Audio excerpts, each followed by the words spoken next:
Самат Хаштовикович, у вас есть вопросы к заявителю? Да, есть. Пожалуйста. Спасибо.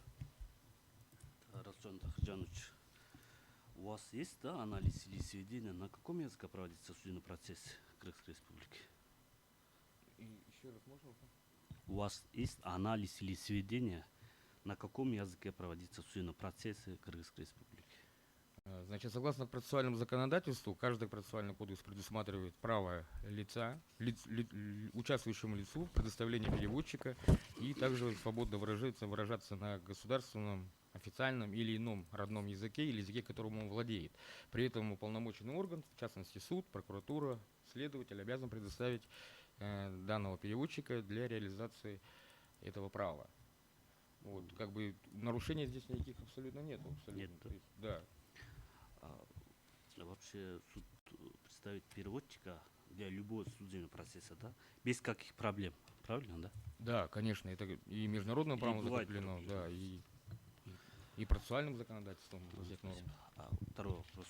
По вашей адвокатской деятельности были ли, что подзащитный просит оказывать защиту на государственном языке, что ввиду незнания официального языка? Да, были, конечно, тогда я ходатайствовал перед следователем, судом или прокурором о предоставлении переводчика мне, потому что государственное было дело производства, в частности, это уголовный процесс в большей части касается, чем гражданский. Вот, и поэтому я просил для себя. Мне было предоставлено, никаких ограничений в этом вопросе нету и нарушений. А вы сейчас своим ходатайством сказали, что при сдаче квалификационного экзамена адвоката там требования нету, да? Нет, в данный момент нету, но я полагаю, что с учетом того, что данный конституционный закон принят, это требование будет внесено. И вот дополнительно я бы вообще считаю, что это своего рода акт вмешательства в адвокатскую деятельность, принятие данного закона, поскольку он имеет большую силу и, соответственно, обязывает адвокатуру требовать знания государственного языка. И при подаче документов для получения лицензии, я думаю, что в составе документов будет обязательно сертификат госкомиссии сдачи квалификационных, сдачи экзамена по госязыку, что также дополнительно создаст административный барьер. Не все просто граждане Кыргызстана оканчивали вузы или школы в Кыргызской республике. Многие заканчивали российские, казахские вузы, где кыргызский язык может не преподаваться. Поэтому данное вот незнание, оно создает своего рода препятствия, административный барьер, определенный к получению, к реализации права на труд, к реализации свободы экономической деятельности, своей способности выбора, вот, и создает как бы определенные дискриминационные условия, именно в части знания языка. Можно, да, еще вопрос? Вы своим ходатайством сейчас отметили, что по вашему адвокатской деятельности, да, были какие-то угрозы национальной безопасности. Что вы сказали, что я не понял? Нет, я пояснил, что такое вот вообще под национальной безопасностью, что понимается в общих понятиях. И пояснил, что установление вот этого ограничения, оно не соответствует тем целям, как угроза национальной безопасности, например. Вот. Ну, если пример приводить, например, вот сейчас в мире происходят у нас санкционные операции, где ставится запрет, да, на определенный ввоз товаров. Это вот именно как раз вопрос национальной безопасности. То есть, чтобы не было производства каких-то ядерных, каких-то вооружений, государство ставит на своем уровне запрет на ввоз определенных видов товаров. Я вот в таком же ракурсе имею в виду, что установление вами обязательного знания государственного языка никак не влияет на национальную безопасность и общественную безопасность, нравственность и права, свободу других лиц. Вот. А вы такие ограничения можете ставить только в том случае, если это влияет на эти условия. Но в вашем случае это никоим образом не влияет. Соответственно, вы создаете дискриминационные условия именно для адвокатов по знанию государственного муниципального. Я согласен, что государственный язык, госслужащие, следователи, судьи, прокуроры, депутаты, президент, правительство обязаны знать местная администрация, государственный язык, потому что они обладают публичными, властно-публичными полномочиями рассматривать определенные вопросы граждан, населения, общества в целом. Вот. Но адвокатура не входит в систему этих органов, поэтому я не знаю, чем вы руководствовались, выставляю адвокатов тоже обязательным знанием этого государственного языка. Остальные должности у меня вопросов нету, то есть я согласен полностью, кроме адвокатов. Спасибо, больше вопросов нет. Уважаемые коллеги, есть вопросы к заявителю? Можно? Да, пожалуйста. Уважаемый Расулжан Тахиржанович, вот, ну как бы в продолжение вот анализа спрашивали здесь, да, практики. У вас есть анализ международной практики в странах бывшего СССР, в странах СНГ, дальнего зарубежья? Ну, ситуация в этом вопросе, который мы рассматриваем. Вы анализировали, нет? Нет, во-первых, она, в принципе, была буквально недавно введена, там, в мае, если не ошибаюсь, был закон введен. Вот. И еще как пакет документов, я так думаю, что готовится, конечно, для изменения других нормативно-правовых актов. Пока его нету, ни на обсуждении, никак. Вот. Но, тем не менее, это основание является предпосылкой для издания соответствующих Нет, нормативных я актов. имею в виду международную практику. Международную Как в практику. странах наших соседях, допустим, да, Узбекистан. Ну, Казахстан. если брать Казахстан, Казахстан тоже Азербайджан. официально использует, например, русский язык официально. Вот. И может использовать, в частности, суды у них, помимо и русского языка, они могут через WhatsApp соединение проводить заседания. Знание адвокатами есть там требования? Нет, такого требования нет. государственного Нет, языка? такого требования нет у них. У них только есть наличие гражданства, высшее образование, так же, как у нас, и сдача квалификационного экзамена. И дополнительное включение в реестр также у них в обязательном порядке. Например, Казахстан, аналогично России. Ну, Россия, понятно, что у них русский язык там официальный язык, поэтому там таких вопросов нету. В части нарушения прав других лиц, я вот поясняю суду, что подзащитный, то есть у нас есть институт переводчиков, соответственно, госорганы и суды обеспечивают переводчиками согласно требованиям процессуального законодательства. Здесь как бы никаких нарушений также не имеется. Ну, Есть еще вопросы? Нет? Да, пожалуйста. Так, скажите, пожалуйста, вот у нас вы же адвокат, да, и у вас есть лицензия. да.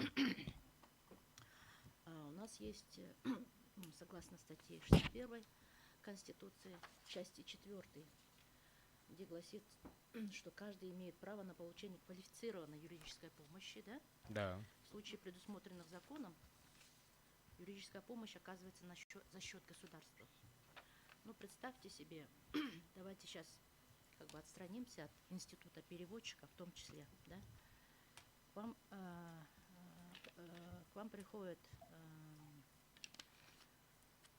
гражданин, который хочет получить от вас вот квалифицированную юридическую помощь. Он не знает официального языка, да? В данном случае у кого приоритет на знание языка?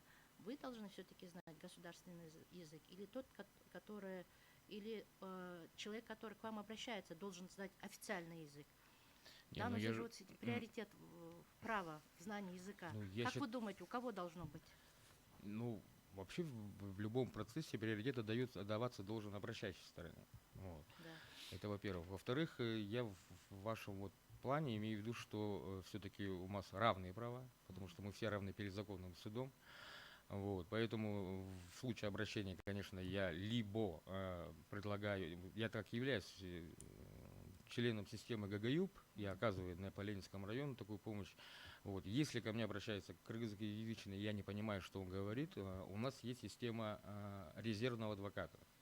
То есть у нас есть основной адвокат и резервный. То есть я просто звоню резервному адвокату и говорю, ко мне подошел человек, я просто не могу объяснить человеку. То есть я понимаю, что, ну, я по-киргизски не могу объяснить. Подойди, пожалуйста. Он подходит и оказывает помощь. Здесь как бы То таких есть в любом проблем нет. случае вы признаете, что право обращающегося это приоритет, да? То есть вы как бы Ну, конечно, в любом потому что случае лиц- вынуждены Да, будете потому что- изучать государственный язык, правильно же? Нет, я понимаю, я знаю государственный язык, я знаю на уровне бытового ну, общения, да, вот, грубо говоря, разговорного. Но юридический язык, честно сказать, вот по практике своей скажу, я работал в банке «Компаньон» в головном офисе. У нас специально банк нанял 6 кыргызоведов, 6 человек, которые переводили с русского на киргизский, с высшим образованием. Вот. Когда получали мы решения, в основном это южные регионы, там, где больше развит государственный язык, решение судов, значит, это была очень большая проблема. Почему? Потому что нам кыргызоведы наши давали несколько вариантов перевода. То есть они говорят, что мы понимаем вот так, этот понимает вот так, этот понимает вот так. То есть одно и то же предложение, но имеет разные смысловые оттенки. Поэтому даже вот для официального языка юридический язык очень сложный, честно, уважаемый суд. Но для киргизского это вообще очень сложно, потому что вот говорю, что нам давали несколько вариантов перевода. А там, понимай, как хочешь, грубо говоря. Понятна ваша позиция. Поэтому вот в таком на бытовом уровне я могу объяснить, обратившись в стороне, да, если ко мне обращаются, где его права нарушены, каким образом можно это защититься, куда обратиться.